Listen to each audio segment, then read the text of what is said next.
ಹೇಳೋದೇನಂದ್ರೆ insecticide ಹೊಡೆದ್ರು ಅದು ಸಾಯ್ತಾ ಇಲ್ಲ ಅಂತ ಹೇಳ್ತಿದ್ದೀರಾ. ಅದು ಯಾಕೆ ಹಿಂಗಾಗುತ್ತೆ ಅಂದ್ರೆ ಅದು ಸ್ಕೇಲ್ಸ್ ಇರುತ್ತೆ ಅಲ್ವಾ, ಅದ್ರ ಪಕ್ಕನೆ ಮೊಟ್ಟೆನೆ ಇಟ್ಟಿರುತ್ತೆ. ಅದಾದ್ಮೇಲೆ ಅದ್ರ ಮರಿಗಳು ಒಂದು ಶೆಲ್ ಅಂದ್ರೆ ಒಂದು ಗೂಡು ತರದಲ್ಲಿ ಅದ್ರೊಳಗಿರುತ್ತೆ. ಅದಕ್ಕೆ ಇನ್ಸೆಕ್ಟಿಸೈಡ್ ಹೊಡೆದಾಗ ಅದು ಸಾಯಲ್ಲ. ಆದ್ರೆ ಅದು ಗೂಡನ್ನ ಹೊಡೆದಿ ಅದು ಹೊರಗಡೆ ಬಂದ ಮೇಲೆ ಅದು ಹುಳ ತಿನ್ನಕ್ ಸ್ಟಾರ್ಟ್ ಆಗುತ್ತಲ್ಲ, ಅವಾಗ ಇನ್ಸೆಕ್ಟಿಸೈಡ್ ಹೊಡೆದ್ರೆ ಆಗುತ್ತೆ, ಅದು ಸಾಯುತ್ತೆ. ನೀವು ಇನ್ಸೆಕ್ಟಿಸೈಡ್ ಹೊಡೆದಾಗ ನೀವು ಆಯಿಲ್ ಈಗ ಏನ್ ಮಾಡೋದಪ್ಪ, ಈ ಮೊಟ್ಟೆ ಮತ್ತೆ ಇದ್ರಲ್ಲಿರುವಾಗ ಸಾಯಿಸ್ಬೇಕು. ಈಗ ನಾವು ಇನ್ಸೆಕ್ಟಿಸೈಡ್ ಹೊಡೆದಾಗ ಇದರಿಂದ ಈಗ ಏನ್ ಮಾಡ್ಬೇಕಂದ್ರೆ ಇಷ್ಟೇ, ನೀವು ಫಸ್ಟ್ ಒಂದ್ಸತಿ ಇನ್ಸೆಕ್ಟಿಸೈಡ್ ಹೊಡಿತೀರಾ, ಅದರಿಂದಾಗಿ ಅದ್ರದ್ದು ಅಡಲ್ಟ್ ಏನಂದ್ರೆ ವಯಸ್ಸಾಗಿರೋದು ಏನಿರ್ತವೆ ಅವೆಲ್ಲ ಸಾಯ್ತವೆ. ಮೊಟ್ಟೆ ಮತ್ತೆ ಮರಿಗಳಿಂದ ಅಲ್ಲೇ ಉಳ್ಕೊಂಡಿರ್ತವೆ. ಕರೆಕ್ಟ್ ಆಗಿ 10 ದಿನದಿಂದ 15 ದಿನದೊಳಗೆ ತಿರುಗಿ ಅದೇ ಜಾಗಕ್ಕೆ ಹೊಡೆದ್ರೆ ಅದು ಸಾಯುವಂಥದ್ದು. ಇಲ್ಲ ಅಂದ್ರೆ ನೀವು ಒಂದ್ಸತಿ ಹೊಡೆದು ಬಿಟ್ರಿ, ಅದು ಹೋಗ್ಲಿಲ್ಲ ಅಂದ್ರೆ ಮೊಟ್ಟೆ ಹೊಡ್ಕೊಂಡು ತಿರುಗಿ ಮೊಟ್ಟೆಲಿರೋ ಇದಾಗುತ್ತೆ. ಅದಾದ್ಮೇಲೆ ಫಿಶ್ ಆಯಿಲ್ ರೆಸಿನ್ ಸೋಪ್ ತುಂಬಾ ಇದಕ್ಕಂತ ಸ್ಕೇಲ್ಸ್ಗಂತೂ ಈ ಮೀನಿಂದು ಫಿಶ್ ಆಯಿಲ್ ರೆಸಿನ್ ಸೋಪ್ ಅಂತ ಇರುತ್ತಲ್ಲ, ಅದಂತೂ ತುಂಬಾ ಉಪಯೋಗ ಆಗುತ್ತೆ. ಆಮೇಲೆ ಹಾರ್ಟಿಕಲ್ಚರ್ ಆಯಿಲ್ ಅಂತ, ಅದನ್ನ ಫಿಶ್ ಆಯಿಲ್ ರೆಸಿನ್ ಸೋಪ್ನೇನೆ ಹಾರ್ಟಿಕಲ್ಚರ್ ಆಯಿಲ್ ಅಂತಾನು ಸಿಗುತ್ತೆ. ಅದೇ ಸೇಮ್, ಎರಡು ಅಂದ್ರೂ ಒಂದೇ ಸೇಮ್. ಅದಾದ್ಮೇಲೆ ಸ್ಕೇಲ್ಸ್ಗೆ ಇನ್ನೊಂದು ನಿವಾರಣೆ ಅಂತ ಹೇಳೋದಂದ್ರೆ, ಹತ್ತಿಗೆ ಆಗ್ಲಿ ಬಟ್ಟೆನೇ ಆಗ್ಲಿ ಕೆರೋಸಿನ್ ಮತ್ತೆ ಡೀಸೆಲ್ ಅಂದ್ರೆ ಸೀಮೆಣ್ಣೆ ಮತ್ತೆ ಡೀಸೆಲ್ ನ ಇದ್ ಮಾಡ್ಬಿಟ್ಟು ಅದ್ರ ಮೇಲೆ ಹಚ್ಚೋದ್ರಿಂದಾಗಿ ಅದ್ರ ಮೇಲೆ ವರ್ಷದ್ರಿಂದಾಗಿ ಸ್ಕೇಲ್ಸ್ ಎಲ್ಲ ಬಿದೋಗ್ತವೆ.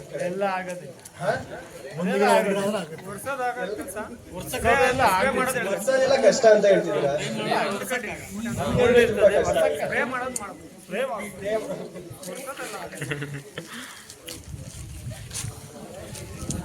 ನೀವು ಕಂಟ್ರೋಲ್ ಮಾಡ್ಬೇಕಂದ್ರೆ ಅಂದ್ರೆ ಈಗ ನೀವು ಇನ್ಸೆಕ್ಟಿಸೈಡ್ ಹೊಡಿತಾ ಇದೀರಾ, ಸ್ಪ್ರೇ ಮಾಡಕ್ ಇಷ್ಟು ಈಸಿ ಅಂದ್ಬಿಟ್ಟು ಇನ್ಸೆಕ್ಟಿಸೈಡ್ ಹೊಡಿತಾ ಇದೀರಾ. ಆದ್ರೆ ಒಂದು ಕಂಟ್ರೋಲ್ ಬರ್ತದೆ, ಬೇರೆ ಇದಾವಲ್ಲ ಅದನ್ನ ಕಂಟ್ರೋಲ್ ಮಾಡ್ಕೋಬಹುದು. ಸ್ಕೇಲ್ ಟ್ರಿಪ್ಸ್ ಮೇನ್, ಸ್ವಲ್ಪ ಜನ ಟ್ರಿಪ್ಸ್ ಕಂಟ್ರೋಲ್ ಮಾಡ್ಕೊಂಡ್ಬಿಡ್ಬೋದು, ಸ್ಕೇಲ್ಸ್ ಕಂಟ್ರೋಲ್ ಮಾಡಕ್ಕಾಗಲ್ಲ ಅಂತ ಹೇಳಿದ್ರು. ಅದಕ್ಕೆ ಯಾರು ಹೇಳಿದ್ರು? ಹೇಳಿರ್ತಾರೆ. ಆದಷ್ಟು ಸುನಿಲ್ ಅಣ್ಣ ಅಂತ ಹೇಳಿದ್ರಲ್ಲ, ನಂಗೆ ಟ್ರಿಪ್ಸ್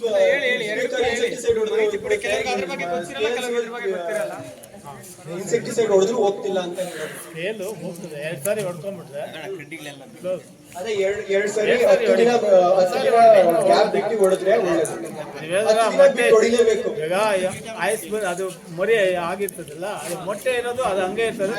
ಮೊಟ್ಟೆ ಮತ್ತೆ ಮರಿಗಳು ಸಾಯಲ್ಲ ಇನ್ಸೆಕ್ಟಿಸೈಡ್ ಹೊಡೆದ್ರೆ.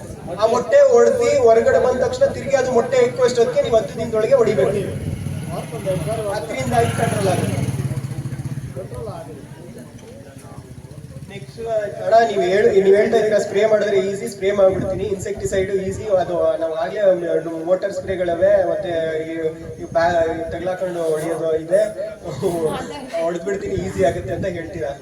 ಆದ್ರೆ ಮುಂದೆ ಒಂದಿನ ಹಿಂಗೆ ಇನ್ಸೆಕ್ಟಿಸೈಡ್ ಹೊಡಿತಾ ಇದ್ರೆ ಮಣ್ಣಿನ ಫಲವತ್ತತೆ ಏನಾಗುತ್ತೆ, ಈ ಸೀಮೆಣ್ಣೆಯಿಂದ ವರ್ಷದ್ರಿಂದಾಗಿ ಈ ಮಣ್ಣಿಂದು ಮತ್ತೆ ನಿಮ್ದಾಗುವ ಇದುಗಳು ಹಾನಿಗಳಾಗಿ ಮಣ್ಣಿಗಾಗುವ ಹಾನಿಗಳಾಗಿ ಕಂಟ್ರೋಲ್ ಮಾಡ್ಬೋದು.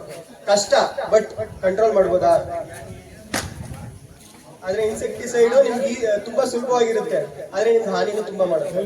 ಸ್ಪ್ರೇ ಮಾಡಕ್ಕಾಗಲ್ವಾ? ಯಾವುದು? ಸೀಮೆಣ್ಣೆ ಮತ್ತೆ ಡೀಸೆಲ್ ಮಾಡಕ್ಕಾಗಲ್ಲ. ಸ್ಪ್ರೇ ಬಟ್ಟೆ ತಗೊಂಡು ವರ್ಷಿದ್ರೆ ಒಳ್ಳೇದು. ಸ್ಪ್ರೇ ಮಾಡಿದ್ರು ನಿಮ್ಗೆ ಗೊತ್ತಾಗುತ್ತೆ ಅದು ಹೆಂಗೆ ಯೂಸ್ ಡೀಸೆಲ್ ಮತ್ತೆ ಕೆರೋಸಿನ್ ಅದಕ್ಕೆ ಸಾಯಿಸುತ್ತೆ. ಅದನ್ನ ಹೆಂಗ್ ಯೂಸ್ ಮಾಡೋದು ನಿಮ್ಗೆ ಬಿಟ್ಟಿರೋದು. ಇಲ್ಲ ನಾನು ಬಟ್ಟೆ ಬಿಟ್ಬಿಟ್ಟು ಸ್ಪ್ರೇನೇ ಮಾಡ್ತೀನಿ ಅಲ್ಲಿಗೆ ಹೋಗಿ ಅಂದ್ರೆ ಕರೆಕ್ಟ್ ಆಗಿ ಅಲ್ಲಿ ಬಟ್ಟೆ ತಗೊಂಡು ಯಾರು ಮಾಡಕ್ಕೆ ಹೋಗೋದಿಲ್ಲ. 4 ml 1 ಲೀಟರ್ 4 ml ಮಿಕ್ಸ್ ಮಾಡಿ ಸ್ಪ್ರೇ ಮಾಡ್ಬೇಕು. ಆ ಸ್ಪ್ರೇ ಮಾಡೋದ್ರಿಂದಾಗಿ ಅದಕ್ಕೂ ಒಂದು ಸ್ಮೆಲ್, ಅದಕ್ಕೂ ಈ ಎರಡು ಏನಂದ್ರೆ ಬೇವು ಮತ್ತೆ ಈ ಫಿಶ್ ಈ ಮೀನು ಇವೆರಡರಿಂದಾಗಿ ತ್ರಿಪ್ಸ್ಗೆ ಬರಲ್ಲ. ತ್ರಿಪ್ಸ್ಗೆ ಆಗ್ಲಿ ಮೈಡ್ಸ್ಗೆ ಆಗ್ಲಿ ಸ್ಕೇಲ್ಗೆ ಆಗ್ಲಿ ಈ 3 ಬರಲ್ಲ. ಅದರಿಂದಾಗಿ ಕಂಟ್ರೋಲ್ ಮಾಡ್ಬೋದು.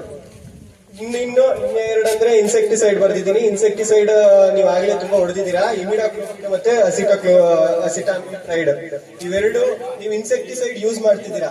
ಅದ್ರ ಬಗ್ಗೆ ನಾನು ಏನ್ ಹೇಳ್ಬೇಕಂದ್ರೆ, ನೀವು ಇನ್ಸೆಕ್ಟಿಸೈಡ್ ಹೊಡೆದಿ ತ್ರಿಪ್ಸ್ ಏನಾಗಿವೆ ಅಂದ್ರೆ ಅದಕ್ಕೆ ಅವು ಅಳವಡಿಸ್ಕೊಂಬಿಟ್ಟಿದೆ.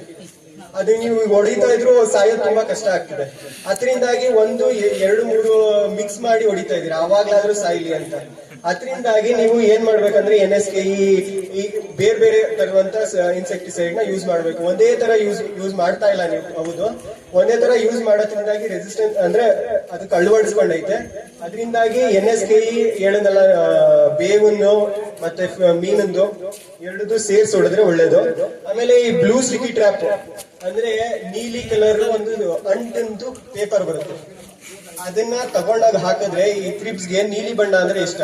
ಅದರಿಂದಾಗಿ ಅದು ನೀಲಿ ಬಣ್ಣ ನೋಡದಿರುತ್ತೆ, ಅದ್ರ ಮೇಲೆ ಕೂರಾಗ್ ಬರುತ್ತೆ. ಆ ಕೂರಾಗ್ ಬಂದಾಗ ಅದಕ್ಕೆ ಅಂಟ್ಕೊಳ್ಳುತ್ತೆ.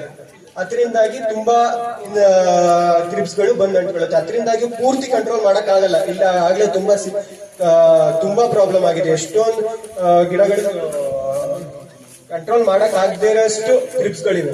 ಅದರಿಂದಾಗಿ ಈ ಬ್ಲೂ ಸ್ಟಿಕ್ಕಿ ಟ್ರ್ಯಾಪ್ ಒಂದ್ ಹಾಕ್ಬಿಟ್ಟು ನಾವು ಕಂಟ್ರೋಲ್ ಮಾಡಕ್ ಆಗಲ್ಲ.